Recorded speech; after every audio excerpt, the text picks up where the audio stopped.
Failure doesn't disqualify a man, but refusing to rebuild does.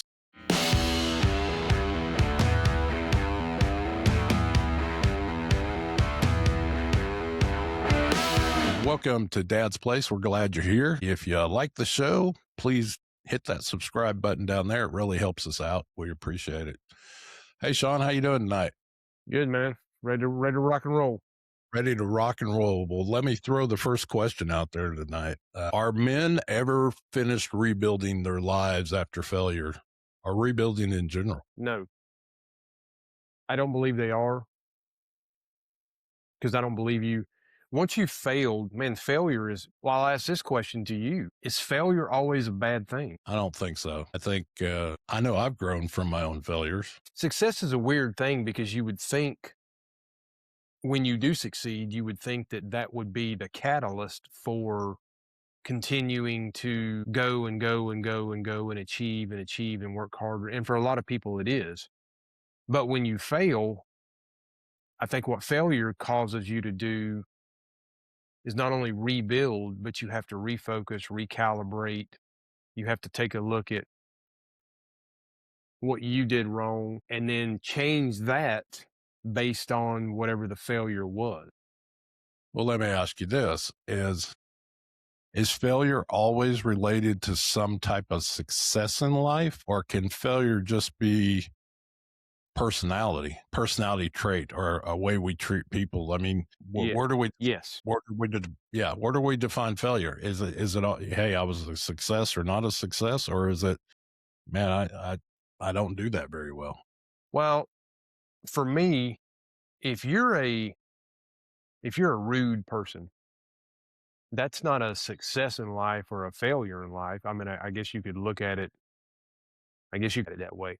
But a rude person to me is just a rude person. So when I look at someone that's just genuinely rude, I ask myself, why are you that way? I mean, what provokes you to be that way? To me, that's a failure. I mean, you could classify that in my definition as a failure because there's no real reason to be that way other than you just want to be that way.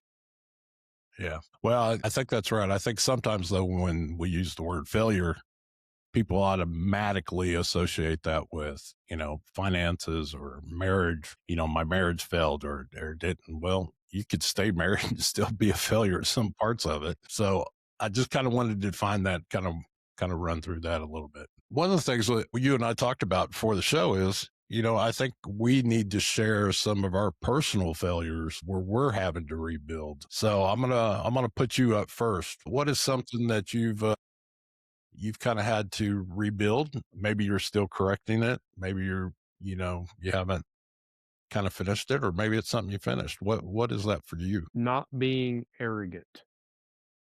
Arrogance for me, I'll say this, it was a byproduct. It's crazy to think about arrogance. Arrogance is weird because generally speaking, not always, but generally speaking, arrogance comes from being good at something. You hear the term all the time, are you confident or are you cocky? And there's a fine line between those two. Okay. Which one were you? Both. I can relate. When I was on the football field, for example, I'll use a sports analogy. When I was on the football field, because I was fast, I was confident in my abilities in the position I played. I was cocky on the baseball field because I could throw that little white ball 90 plus miles an hour.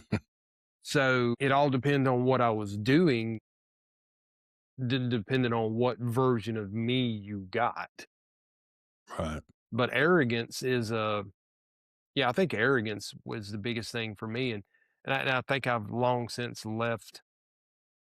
The arrogance has been replaced by what real leadership is, because if you're an arrogant person, people may say nice things to you to your face, but they don't really think that. Well, I think the one word that ties into, if you're looking at the confidence versus the cocky, I think the cocky you can put / pride, because that's what it's all about. That's what it comes down to. What about you?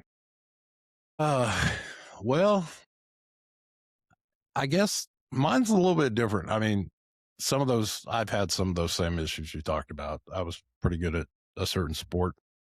There's times I was cocky at that sport, but I'm a big guy. When I walk in a room, I can't be missed.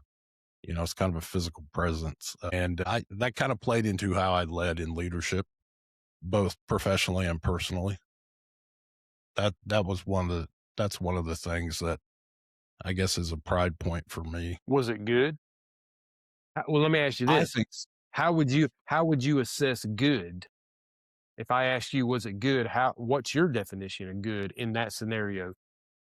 Well, for me, it was okay for me to kind of take a leadership role just naturally because of a presence, I guess you'd say. Not that the biggest guy in the room is always the leader, but my personality kind of leads, and it didn't hurt having that extra. I don't want to use the word intimidation, but there's a little intimidation. You've been around me. Can you miss me when I walk in a room?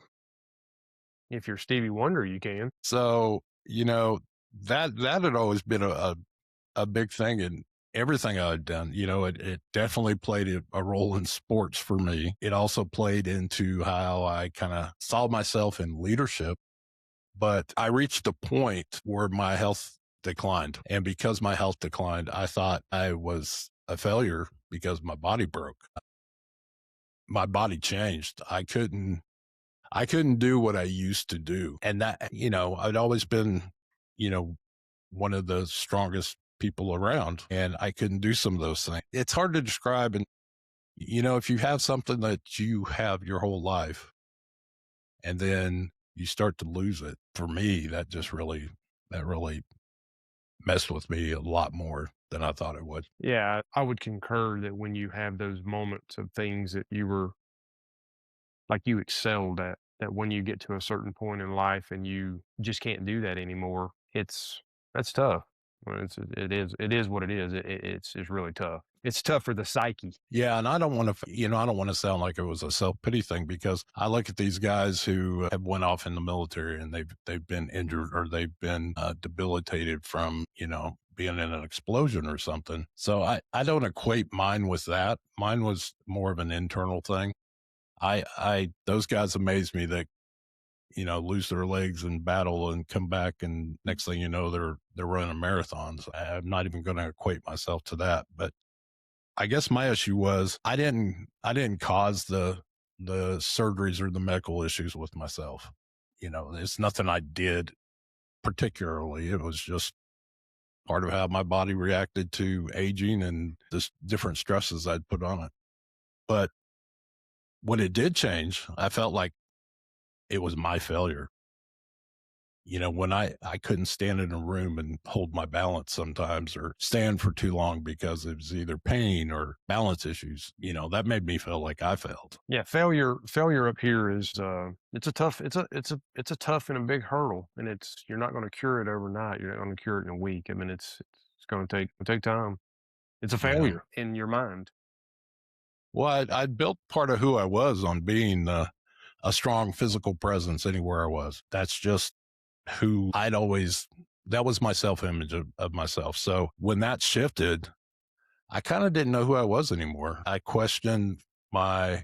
made me question my abilities. It made me question lots of things. It's a tough one for sure. Well, when I couldn't rely on that anymore, I had to learn that my strength wasn't about my physical ability. And so I guess that was my rebuilding start when I had to finally realize, hey, you are not your strength, your physical strength. You have other capabilities and other aptitudes that you can rely on. So that, if we're talking about my failure, that was my failure. And that was the beginning of my rebuilding because what I really hated, I hated being weak. There again, it's just ties into when you've been a certain way or you've done a certain thing for so long and you can't do that anymore. I haven't experienced a physical issue like you're speaking about. Mine has been more between my ears, but I have not experienced a physical failure to where I can equate to that. But And you could, I mean, it's apples and oranges, a physical failure, a mental failure, but at the end of the day, you, the person, feel like a failure. Absolutely. So Absolutely. it's just, and it Well, takes time. I think when I finally came to the realization that, I had to fix something, there was a rebuilding process for me. I had to grieve the version of myself that I thought I was that made me proud. And in a way, I'm still grieving that. And I think that ties back to a little bit what you opened the show with. And that is, there's a difference between being cocky and confidence. And I think maybe my physical size, my physical strength, I had a little bit of cockiness there. It was more than confidence. Sometimes it was just being cocky, knowing, you know, nobody's going to push me around. It's such a man. That's not an option. Yeah, it is. That's why I said it's so easy to fall into at least for me, and I know there's millions of people that if they were being honest, they'd say that. It's so easy to fall into the arrogant and the arrogance trap if you're good at something. I mean, we see it all the time with on a scale of, I mean, pick a job, pick a profession. I mean, we see more of it in on the sports page or on the grade. I mean, we just as I'll say this. I mean, we're talking real time here. You know, Robert Duvall, great actor, phenomenal actor, just passed away. I didn't know the man. Now I watched plenty of movies that he was in, and I don't know if he was arrogant or not arrogant. He might have been the nicest guy in the world, most down to earth dude there was. But me being or a consumer of his movies, I can look at that from the outside and go, man, that dude could have been really arrogant because he was really good at what he did. Yeah, no, I was going to say one of the stories I remember, and I hope I'm getting these facts right. Somebody we both looked up to. I'll say the name, and you're immediately going to go, "Oh yeah, Earl Campbell." Okay, Stud. man of men on the football field. I found out later on in life, and I thought about this before. I didn't realize, but he had an anxiety issue. Did not know. So, you know, I started thinking when I found that out, I was like, okay, all right, well, it just goes to show you, you could be man of men and still have some things that I don't know if he considers that a failure or anything. I'm not saying that. I'm just saying, we all have some issues. Yes. We all have some points of failure with our personality, with our professions, with our, you know, per, with just our personal choices. Life. Oh, life. Yeah. You're not going to get it 100% right. Um, so that, when I found that out, it was kind of like, okay, all right, well, you know, I can fix this. I can't fix it alone, but I can start the process. I've identified something that I view as a failure. And, that I think that just helped me. Finding out somebody who I really looked up to had some issues that, that's not something that most men would want to admit to. I need to find out more about that story. So, well, let me ask you this. What does that rebuilding process look like? I mean, what does it require of us to rebuild? Well, the first thing you have to do is a admit whatever it is, admit you failed. That's the first thing Yes. is personal responsibility. The second thing is owning it. And then I would say the beginning phases of actually starting to rebuild your failure is it's a two-pronged process. You've already admitted it, you've already owned it. Now what you have to do is now you have to start taking the steps to change whatever got you to that point. So, and let's be honest, how many people on a failure when they fail in life, how many people can't pinpoint the one or two specific things that made them or put them in this position? You may not want to admit it. Well, I think it takes time too. I mean, it's not always obvious. I mean, you don't wake up one morning and go, yeah, I think I'm a failure because of. Right, right. I think it's something that builds over time. And us as men, we're not real good at talking about any of this stuff. We're just not. Which in and of itself is a failure. Absolutely. Absolutely. So, for you, what you talked about arrogance being one of your rebuilding issues. What was the hardest part about rebuilding that failure? Obviously, we have to identify it. We've said that. Well, it took me 4 years to identify, to your point, it took me How 4 long? years, 4 years. So it Uh, wasn't like, okay, but what was the caveat to that? Did you do something, say something to somebody or somewhere, or something happened? What made you start that process? Mine was finally just that point where I said I'm a failure because I have some medical issues and some surgeries and stuff. That was my kind of key and endpoint. What was yours? I mean, arrogance is not something that has like a physical outward, other than your actions. You're not saying to yourself, "Oh, I broke my leg. I'm arrogant." Well, what was it for you? personal and professional crisis all at the same time. It was the weight of the world, and here's the crazy thing, I put it all there. It wasn't other people doing it to me, it was me doing it to me. When you wake up one day and you realize, and this is 4 years. This is 4 years after a mentor of mine told me I was the best that he had ever seen at what I did. Arrogance, because I just went, "Well, yeah, I agree with you." Well, I'm gonna try to pin you down a little bit more. Did Was there something you did to somebody? Your arrogance affected them. Was it your wife who said, "Man, you need to put yourself in check"? Was it one of your kids saying, "Man, Dad, you don't have to act like that"? I mean, and maybe it wasn't. Maybe you just kind of realized it. But I can think of a specific example where I could not do something physically, and it was embarrassing for me. And that was the point that I really started going down that I'm a failure because route. And so, can you pinpoint anything specific?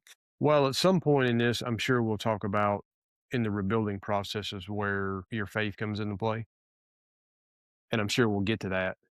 But so having been around and having been, and I'm just going to say what we call it, having been saved for a long time but not walking that path, you get to a certain point in your marriage, your job as a parent, your job as an employee, and your job as an employer, and you get to the point where you realize that you are literally sabotaging every component of your life, which is exactly what I was doing, because I was prideful.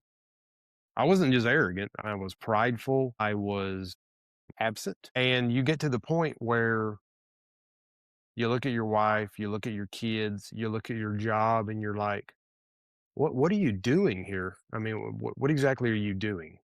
And for me, that's what it was. It was, I got to the point where I woke up one day and realized you are literally about to lose everything you have, and you're the problem. They're not the problem. You are. But So that was the point. That was the point for you. It was like kind of that it was an I'm going to It was, lose. I'm right. I'm going to lose something. I'm going I to mean, lose that's everything. everything. And it was, I'm going to lose everything based on the fact that you're a jackleg.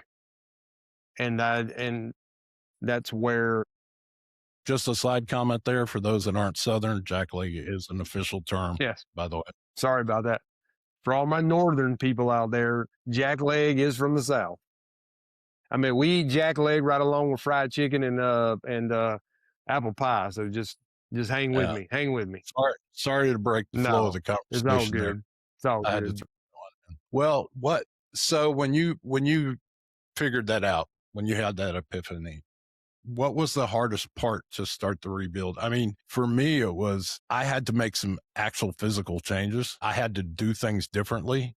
It wasn't just the mindset, which was the huge part of it, but I started to have to actually do things different physically, which just played into that failure thing more often. One of the things I have to do now, if I have to walk long distances, I have to use a cane sometimes. So that, when I first had to do that, man, that really messed with my head. And so, what for you, what was the hardest part when you started this process? Humility.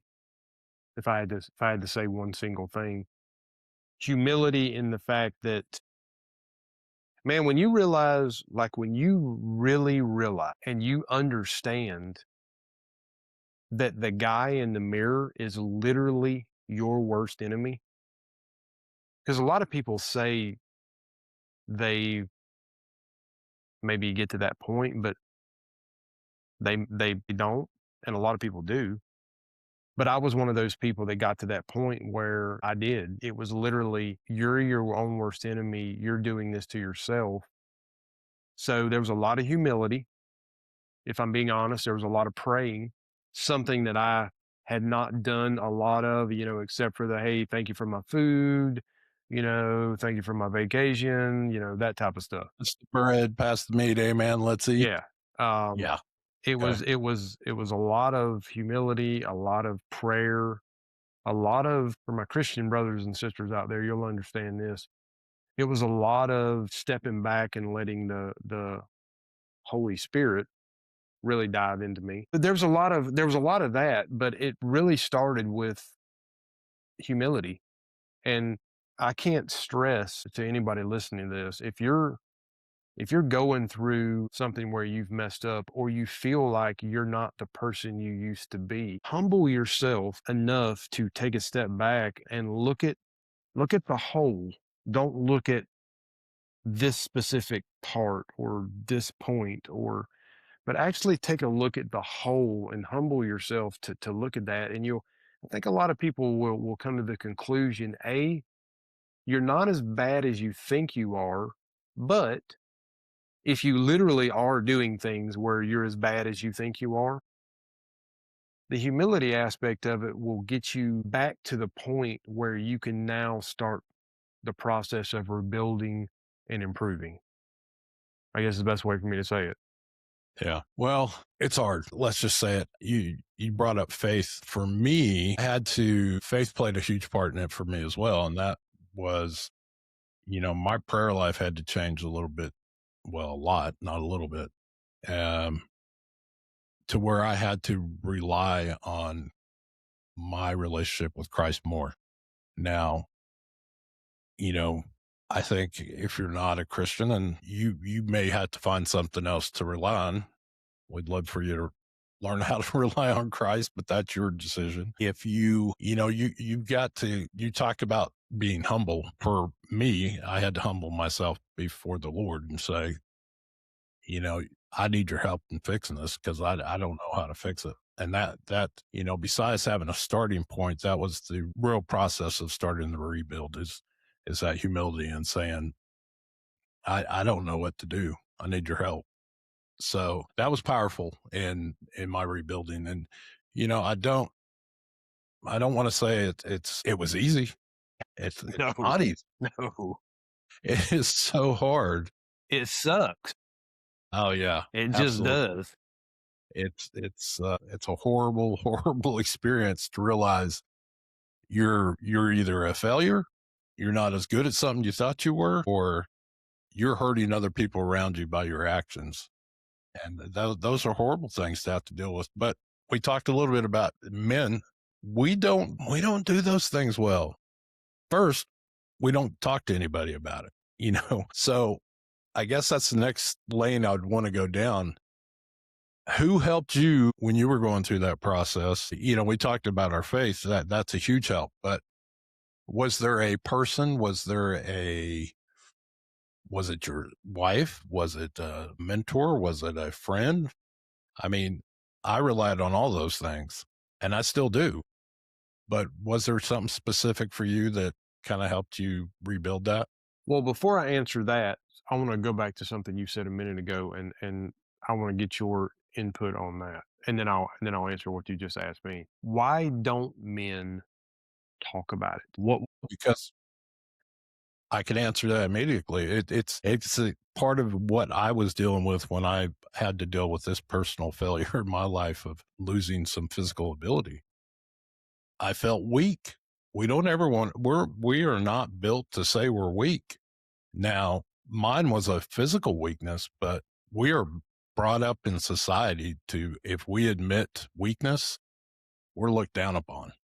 Well, That's why that's let me ask you this. What is the difference then between what is the difference in society from being viewed as weak and literally asking for help? Like I can't fix this on my own. I need some help. Why is that? Because here's the crazy thing. Most dads, not all, but most dads will teach your kids, mostly your sons, hey son, if you don't know how to do something, ask me and I'll show you the right way to do it. But if we're struggling or we're in a pickle or whatever, we won't do that.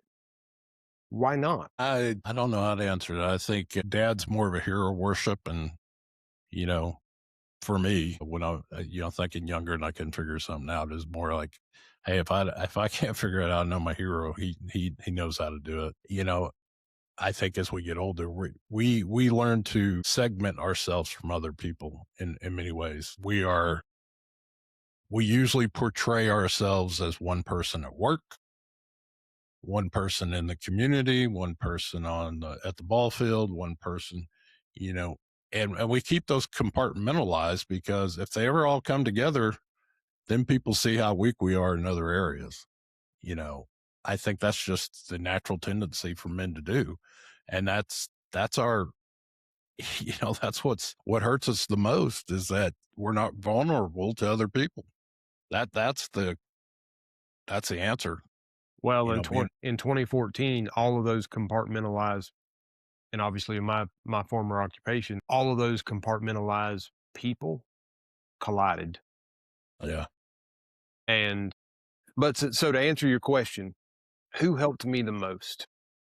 Well, other than a total beatdown by the Lord, which was that was a 7, by the way, that was a 7-year beatdown. That wasn't a 7-hour, 7-day, 7-week, 7-month. That was a 7-year beatdown. And I don't know, if you ain't never Well, had a hey, seven's a big number in the Bible, by the yeah, way, just so you well, know. if you ain't never had a whipping by the Lord, let me tell you, he stings and continues to sting. But I had people coincidentally, not too long after that, I got a pretty significant promotion. And when you start really leading people, it requires a whole different, or in my opinion, to do it well, it requires a whole different mindset than what you had before. So you would think with more responsibility, more on my plate, greater leadership role, that it would not be during that time what I needed. Well, for me, it was just the opposite because it made me recalibrate and reassess I'll go back to podcast one. It made me reassess what my priorities and made me institute real discipline. And that's what it did for me. But as far as a person, the biggest person that affected it was my wife. And and continues to be that today. She is my sometimes much of my chagrin. She is my centerpiece, I guess you could say. She's going to tell me, and part of it's because she's a redhead, but she's going to tell me what I don't want to hear when I need to hear it, if that makes Yeah. sense. Yep. She you know, sometimes people say, my spouse is my best friend. Well, my spouse is my best friend. And the reason is because she's going to tell me the brutal honesty faster than anybody else. And And she knows you better than anybody else on this earth. by far. And 80% of the time, like literally 80% of the time, she is spot on. And she calls me on my bull crap. You take a step back and in the moment, in the very, when she does that in that moment, it's like, woman, but then you take a step back and then you go, man, she's right. Well, let me give you some advice going forward. Instead of saying woman, No, I don't actually no, say that. no, but in your head, go woman. There Yeah, you go. well, Change the way you say that word, and you'll be okay. that compartment, that one part of that compartmentalization, he likes to rear his head every once in a while. But yeah, no. So to answer your question, it's by far, my wife, and then, and then I surrounded myself. It's a funny when you start getting yourself recalibrated, who you surround yourself with changes. I was going to say one of the things that helped me is I kind of had to start reaching out to some friends that I'd kind of maybe not lost contact with, but we were kind of comparing our lives in a way of, "Oh, I was able to do this, or I was able to do this, or I've moved up here." But we kind of forgot that part of our friendship where it was, hey, I'm kind of struggling with this. And so it took, that was part of that. We've talked about humility several times in the show, but it took that humility to kind of go back to my buddies and say, hey, you know, I've been putting on a face for you that's not exactly what's going on. And that's not easy to do either. I mean, our wives can see through those faces, our buddies usually can't. And until we admit it to them, I think in my case, I had to, I'd kind of admit to them, I'm putting on a front. And I very rarely in my life have I met an individual, whether man or woman for that matter, that has not to some degree, and it don't have to be much, to some degree does not have multiple personalities, depending on where they're at, the situation they're in. And I have come across people, they are what they are literally all the time, but they're rare. I mean, they're rare. They are rare. They are rare. It's just like a, but I think human beings, for the most part, I think we're little chameleons. We change ourselves based on our habitat and environment in the moment. Yeah. I think if you go back to when you were a kid, and I think this goes for anybody, man, we were probably more ourselves as a 5-year old than we ever are as an adult because we just said it. We just did it. We just, you know, if you were a little, had some compassion as a kid, you were compassionate to your friends. If you were a angry person, you were angry to your friends. It wasn't something you hid. It was just who you were. And then as we grow older, start to get the pressure from the friends, the peer pressure and the expectations and the education and the jobs and the careers. And it starts to mold us and sometimes into things we don't want to be. And it comes on so slowly that you don't realize it till down the line. That was kind of me. I never said to myself, you know what? I'm a big guy.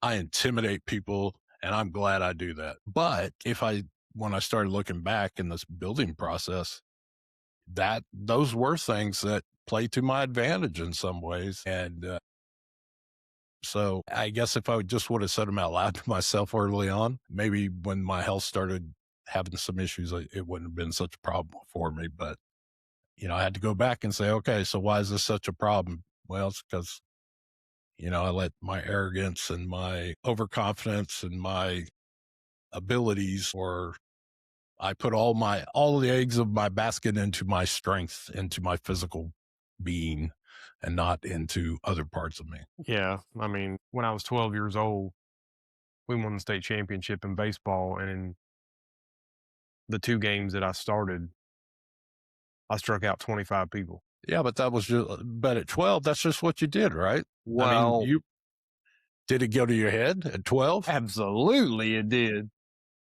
Son, I walked around our town, man. Hey, I'm telling you one thing. I was walking around tossing out golden eggs on people's yards.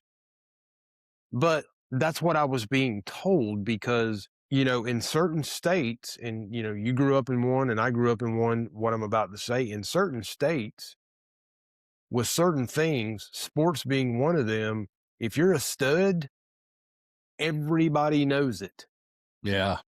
and they feed you that. Especially the smaller the area you're from too is the worse it Oh gets. yeah, yeah. We went up to Panama City and, and won the whole thing, and it was how many movies have we seen made along those lines of the high school state championship, whatever, quarterback, pitcher, whatever, and their whole life they're living that same person they were when they were 16 or 17 Oh, and won that chip. they're 47 years old at the, homecoming game wearing their Letterman jacket. Yeah, yeah, and telling everybody how wonderful they were. Yeah, yeah, yeah. Working at the local pizzeria.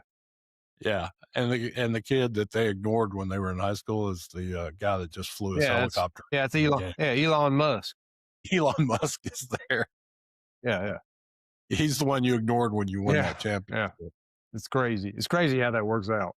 But I mean, and don't get me wrong, I mean, you have the Peyton Mannings of the world and people like that are just they're just whatever it is, they were born with it. But yeah, it's kind of funny how that works out sometimes. Well, I think the one thing I would say about my failure and the rebuilding process, I'm still in that process, and I probably will be for a long time because it I just take it a day at a time. Some days I feel like I've moved 3 steps forward and maybe 1 step back. And then other days I feel like I've fallen 3 steps back and only 1 step forward. But it's a continual process. And all I can do is keep working to make it better and to move forward. The process is not linear, but it's forward. And that's what's important to me. My grandfather, if I heard him say this once, I heard him say it, a gazillion times. The day that I stop learning is the day they put me in a box. And that's a very, very accurate and true statement. The longer that I've been on this earth, it's funny when you think about it. So in your teens and 20s and most people in their 30s, that's when your physical body is peak. It's at it, but you're at least for a lot of guys, I know this is true. But your mental capacity is not at its peak. No. It's nowhere near it. But as you get older, your physical abilities start to wane based on like what you're saying. Yeah. But your mental abilities are heightened to where you see things differently, you perceive things differently. Things that used to be important to you that, let's be honest, they really weren't important. No. No. How many of those things have you hit in your life that you thought were important at one time that really mean nothing? Right. I'm sorry, I didn't mean to interrupt you. That's just a sticking point with me because so many people think that so many things they do are just the most important thing in the world, and they just don't matter. No, and that's what I'm saying. Sorry, No, didn't mean to get off there on that no, I one, mean, but it kind of feeds into what I was saying is as you get older, the importance of things that used to be really important, you look at them and you're like, what was I thinking? But the things back then that you didn't look at and think, man, that's important.